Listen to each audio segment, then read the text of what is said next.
what's happening? This is Joshua Boyce and you're watching Sporting Icons. Now, I was expecting a very, very backwards and forwards fight between Jake Paul and Craig Spider Richards. I thought that these two were pretty much on equal kind of level.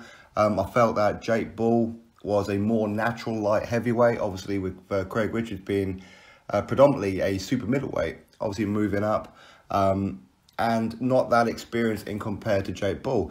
But I did also feel that inactivity may go against Jake Paul in this one. Of course, he's got his new trainer in Dominic Ingle, and that of course. But I did expect this fight to go some kind of distance, with it being quite a close fight until ultimately one of these guys gets stopped. And what I didn't expect was round number one, Craig Richards, who isn't known as being a huge puncher, but listen, he can bang. We've always known that he can. But he catches Jake Paul. Jake Paul goes down. It's more of a flash knockdown, I would say. I mean, it's a decent shot, but not really one that should have really stunned Jake Paul. But Jake, I think that pretty much messed with his head, the fact that he went down in the first round. Anyway, he goes back to the corner. Dominic Ingle tries to calm him down, tells him to use his jab. And he was absolutely correct by saying use your jab. But unfortunately, he didn't do that. And he, listen, pretty good on his feet, but Craig had one thing and one thing on his mind, and that was destruction. That was stopping him. And Craig said before this fight that he now feels like he's coming into a more comfortable zone of the light heavyweight, because obviously, as I said, he was a super middleweight before.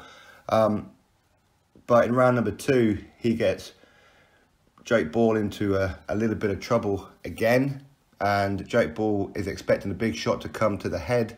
He goes to defend it, but the shot comes to the stomach, and obviously he didn't see that, and he has to take a knee, so he gets dropped again in round number two. So that's 2 rounds, 2 knockdowns already. He's way behind on the cards, and looking like the only way to potentially stop or beat Craig Richards now is to stop him. Round number 3, I thought that Jake Paul, he looked a bit more how he should have been in round number 1, I feel, where he was actually starting to use his jab. His feet were pretty good, but as you can see, just inactivity harms fighters. People say that inactivity isn't really that big of a deal as long as you're doing sparring. It is a big deal. It really is. And in round number 3, listen, he looked uncomfortable.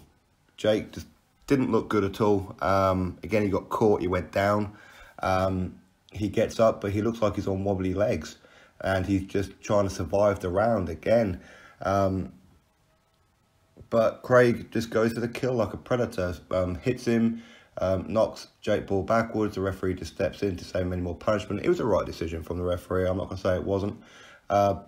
But listen, I think Jake Paul needs to go back to the drawing board with him and Dominic Ingle. I know these guys have been sparring, Jake Paul's been sparring Billy Joe Saunders and that in camp, and Liam Williams and that. But I do feel that he really needs to drop down a couple of levels, get some wins, get some activity, and then come back to this kind of fight, because Jake Paul's a very, very good fighter.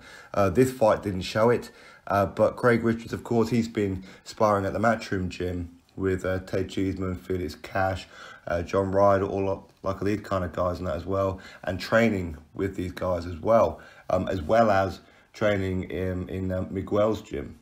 So anyway, so that's the result. Craig Richards wins this one. He wins a WBA International, I think it is. And yeah, excellent stuff from Craig Richards. Did really, really good. He was composed and just was a predator. So big up to Craig Richards. Let's see if the likes of Anthony Yarde want to take him on. Unlikely, but anyway, we'll have to wait and see. For me, I feel that Anthony Yarde, as he doesn't want to mix it up with Boatsi or Burton, maybe fight the winner of Richards and Bull. But after seeing that, I don't think he'll fancy it, to be fair. Anyway, good fight for Craig Richards. 3 rounds, stops him. As I said, didn't go the way that I thought it was going to go. As I said, I expected it to be a little bit more backwards and forwards, not as dominant as what it was. But anyway, congratulations to Craig Richards, and catch you all on the next video. Subscribe.